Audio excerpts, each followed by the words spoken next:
Hey everyone, it's Julie, and I'm going to be chatting with you about a tarot challenge that I will be participating in.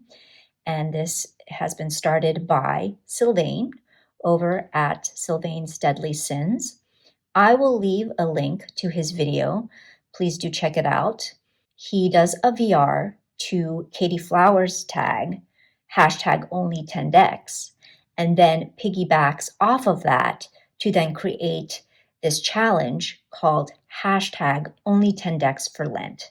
So the 10 decks that he chose for Katie's tag, he will be working with those decks exclusively for his challenge, the duration of Lent, which goes from March 2nd to April 17th, I believe. For those of you who don't know the concept of Lent, the general idea is that during that time period, March 2nd to April 17th, you are giving up something in observance of when Jesus Christ fasted for 40 days in the desert.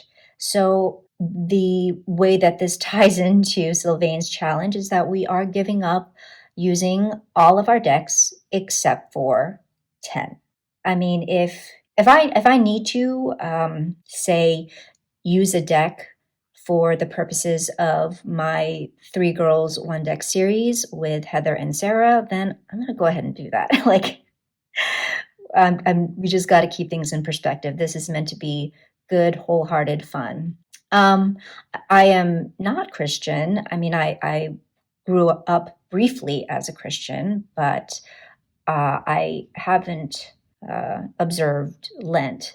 So I don't think that keeping to only 10 decks for the most part will be that much of a challenge, but I guess we shall see.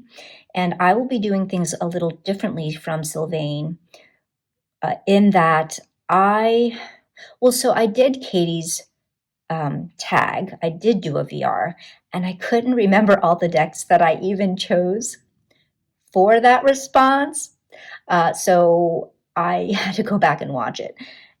And again, not a big deal. So I am actually going to choose decks that I just want to work with, as opposed to the ones that I selected for that original VR. I also haven't chosen all 10 yet. I still have a few open spots left. And so I'm not going to rush it. I'm going to decide on those as I see fit. But I will show you 5 of the 10 that I will be working with. So first off, we have the Anarchy Tarot. And this is a deck that I pulled out to do a spread with yesterday. And I do think that this is one that I will want to work with over the next 40 days because this is fairly recent to my collection. I got it towards the end of last year and I did work with it, but not a whole lot. And so I think it'll be nice to give this some more attention.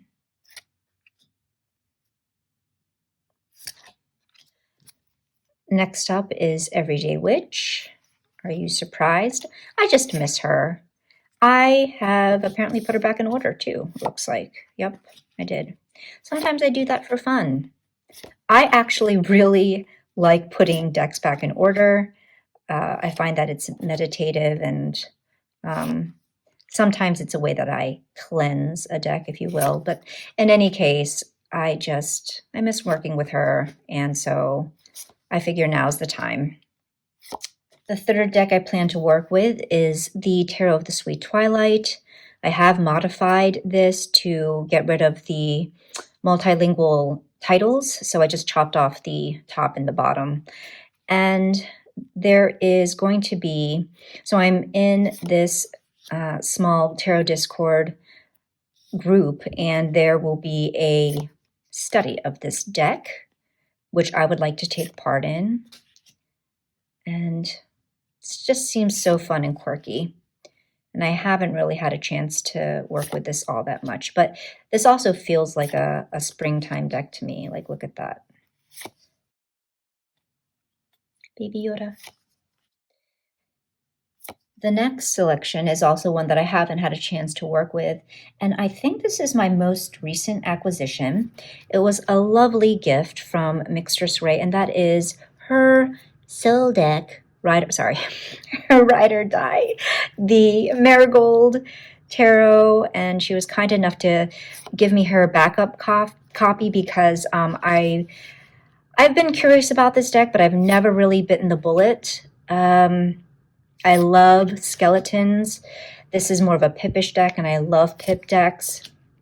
Now this one, Mistress Ray did warn me that this one does have some damage to it because I think she spilled like oil or something on a few of the cards and they stuck together, but I don't really care. I don't mind at all. I was able to do a little bit of like touching up, so I'm just really curious to see how this will play out for me. It smells so good. So good. So yeah, I'm very excited about this one. I just love the color scheme. Like, I love that. Oh, okay. I think this is one of the decks that I'm most excited to work with and to get to know over Lent. So the fifth and last deck that I'm going to show you out of my 10 decks is the Darkwood Tarot. I'm sure you are all so gobsmacked with utter shock that this is part of my selection. You know, vampires and witches all day, every day. That's what I say. And I feel like it's been a hot minute since I've worked with this one too, so I wanted to include this one. Aside from a couple of the open slots that I have where decks are to be determined, there are a couple that I don't yet have. One being my homemade Strangeling Oracle using JBG's artwork that I just wanted for myself, you know, as a companion to my Notorious JBG Tarot. And so of course, I'm going to want to work with that. And that does not break my 2022 reset guidelines.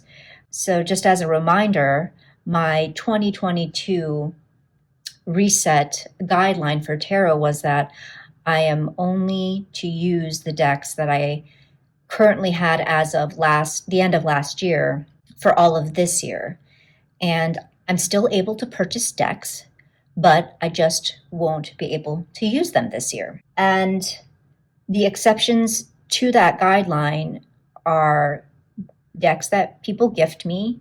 And I mean, the decks that I make for myself, I feel like that is another exception, given that they are like my own homemade DIYs. So I think that's more than fair, right? So Strangeling Oracle does not violate my guidelines. So after this challenge is over, I will come back and do another video giving you a recap of how this challenge went for me and show you the remaining decks that I decided to use. So I hope you take part. If this sounds like fun to you, you can do a VR on your social media platform of choice, or you can list your 10 decks in the comments below. I would love to see what you are going to work with. And until the next time, much love and take care.